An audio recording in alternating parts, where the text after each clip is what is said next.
Bonjour à tous, on se retrouve à l'atelier. Donc, voilà, le scooter type Gilera DNA de 2001, là, le type de scooter plutôt moto, a été assemblé, terminé, quoi. Donc là, on va partir sur la face arrière.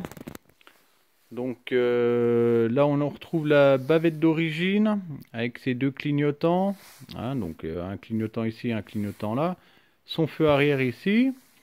Voilà, je vous emmène directement au guidon du scooter. Voilà, la partie selle. Ça, c'est un réservoir, imitation réservoir. Il n'y a pas d'essence là-dedans, c'est une trappe. En fait, on soulève le réservoir et puis on peut stocker un casque intégral là-dedans, quoi. Donc, il y a vraiment de la place. Partie pilotage. Donc, qu'il faut savoir une chose.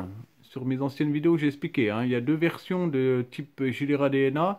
Vous avez la version roster, là, comme celle-ci, là, avec le guidon type en cross, hein, entre guillemets. Et puis la version racine. Donc la racine, c'est des bracelets qui partent directement depuis les tubes de fourche, qui partent sur ce côté-là. Donc là, vous avez carrément une position plus couchée au niveau du scooter, plus en avant. Alors que là, vous avez une position plus baba cool. Voilà, on retrouve le contour couleur jaune. Il y a plusieurs types de couleurs contour. Il y a des rouges, il y en a eu des noirs et puis aussi des jaunes. Donc là, pour moi, ça sera un jaune. Voilà, je repars sur la partie arrière. Donc là, la selle d'origine, partie arrière d'origine. Donc côté gauche, donc il y a eu des changements. Donc la partie amortisseur arrière, c'était un amortisseur de la marque Biturbo, un peu plus racine, un peu plus ferme. Donc deux amortisseurs, hein, un rouge et un noir, voilà. La boîte à air, elle n'est pas d'origine. C'est une boîte à air de Piaggio, le scooter Piaggio. Alors pourquoi avoir changé la boîte à air? Je l'avais expliqué sur une vidéo.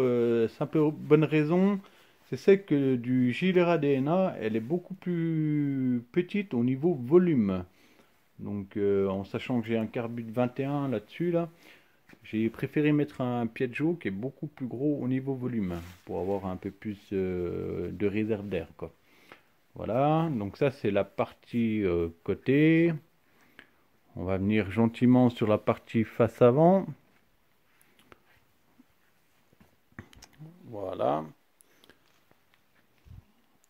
Donc là, je vais revenir sur le garde-boue avant. Le garde-boue avant, c'est pas d'origine. C'est un garde-boue avant d'un autre scooter que j'ai adapté. Donc j'ai refait des platines pour pouvoir le fixer.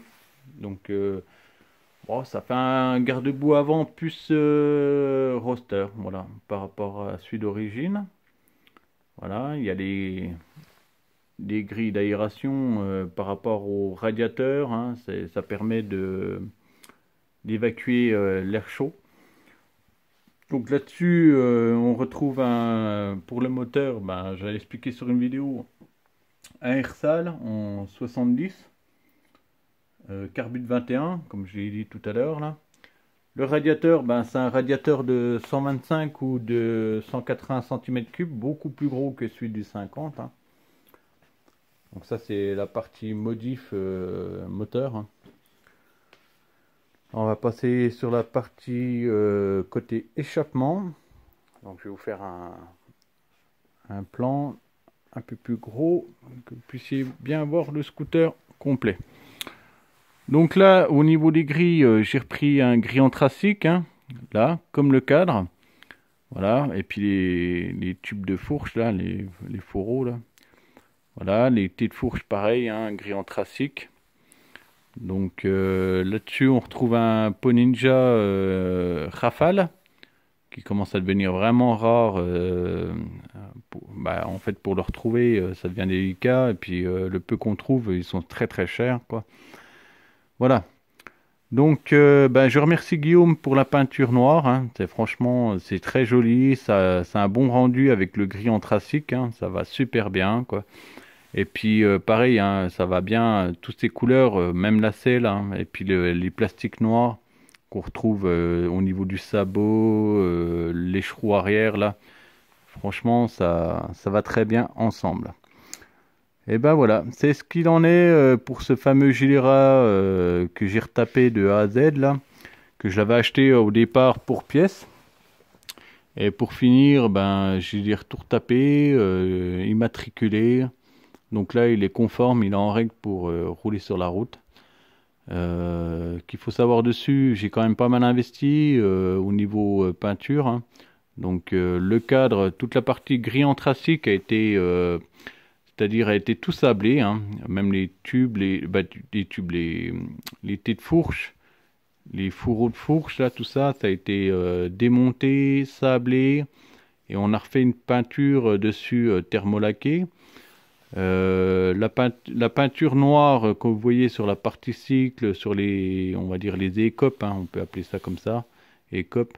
Donc ça c'est Guillaume qui me les a fait en noir. Je l'avais laissé fait choisir la couleur. Je trouve que c'est un super rendu, c'est joli. Ça va très bien avec l'ensemble. Bon bah sur ce, je vous souhaite une bonne continuation. On se retrouvera peut-être un jour sur la route avec ce scooter là. En attendant, sachez une chose, j'ai essayé, j'ai fait quand même pas mal de kilomètres avec. J'ai trouvé vraiment très très très agréable à conduire. C'est moi qui ai connu le scooter et qui conduis encore des scooters par moment là. Franchement, ça n'a rien à voir, hein. On est là-dessus, on se sent rassuré. C'est une partie cycle en béton, hein. Voilà. Bon c'était la petite parenthèse. Bon sur ce, bonne continuation, à très bientôt, salut!